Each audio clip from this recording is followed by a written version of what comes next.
guys, welcome to the third update in the build series for the Carisma Scale Adventure Challenge, where I've been building the Carisma Coyote Scale or SCA1E kit. If you haven't seen the last couple episodes, I recommend you maybe go back and take a look, but this kit has been a lot of fun to build so far. Again, a massive thank you to Carisma Scale Adventure for sending me this to do. It has been a lot of fun. In all honesty, I haven't really come across any problems putting this together. It's been as straightforward as everything else I've built, which has been a pleasure. So, of course, in the last video, I showed you all the assembled parts, so the axles as they were. I wanted to show you all that before I put it into a roller, so you got more of an idea as to what this kit is like with regards to quality and stuff before it's all built and you can't really see much.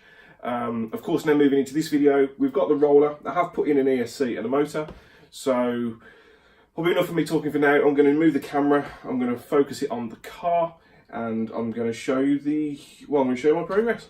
Rightio, here we go. So here is the built roller, if you like. I know it's got a motor in, so it's technically now not a roller, but here we are.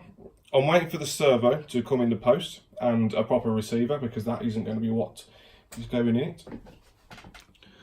However, the quality feels absolutely fantastic, and I think this is actually going to be really good on the trails. I think it's going to be a lot of fun. I think it's going to put everything else through its paces.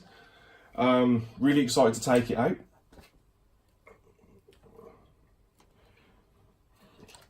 There's no real twist to be concerned of through the chassis. It all feels nice and straight and strong. There is quite a bit of weight to it now. It's got some more components in it. One thing to note is there isn't a receiver box or anything, which, to be honest, I was a bit surprised at first. However, the more I've come to think about it, the more I'm quite liking that idea, because every time I always wash down my trucks, I have to take the receiver box apart, make sure there's no water in there. So with this, all your electronics go on the little plate at the back. It's just going to make washing this an absolute ton easier.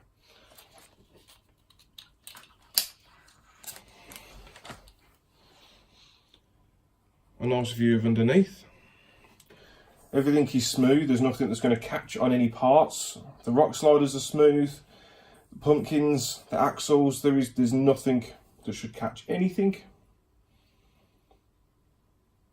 I did mention in the last video that I didn't add any weights to the vehicle in the wheels. I would highly recommend you don't ignore the instructions like I did and add some weights, because the wheels are very light.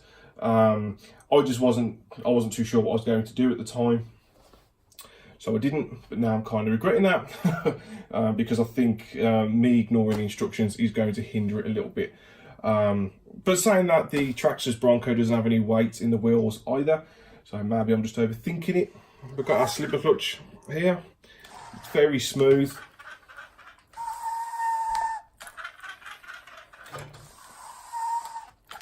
Okay guys, taking a look at the motor that I've put in here. I appreciate you can't see much, but I've put in a non-rebuildable 35 turn RC 4-wheel drive motor.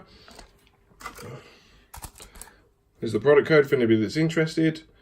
Part ZE0005. Now, I've never put a non-rebuildable motor in one of my trucks before.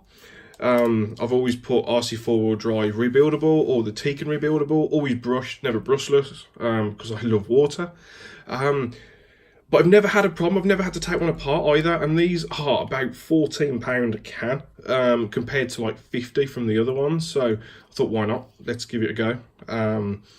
See how amazing of a truck we can make this without breaking the bank. I mean, this kit doesn't break the bank, so let's see how far we can take it.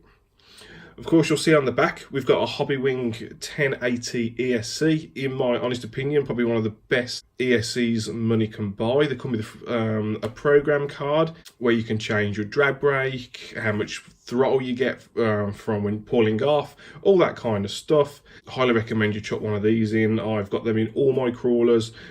Can't go wrong with them at all, and they already come with your XT60s on as well, which if you use them, great.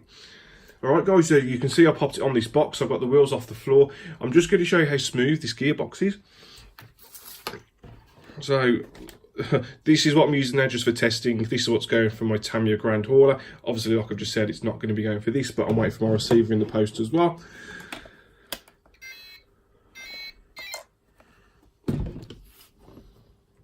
So if I connect everything up,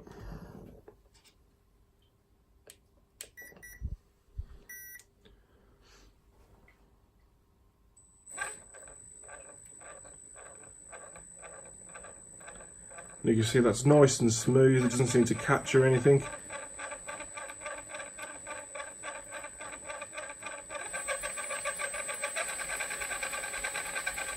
There is wobble in the wheels for now, but that's just because the tyres need to be worn in a little bit.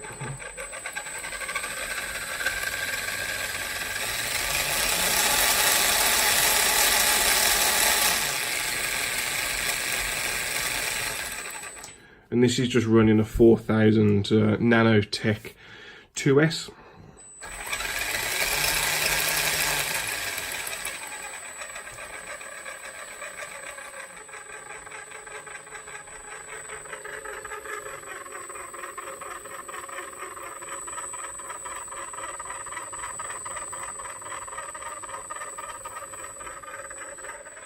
There we are, guys. I think it's fair to say that it is incredibly smooth. I've got no concerns there.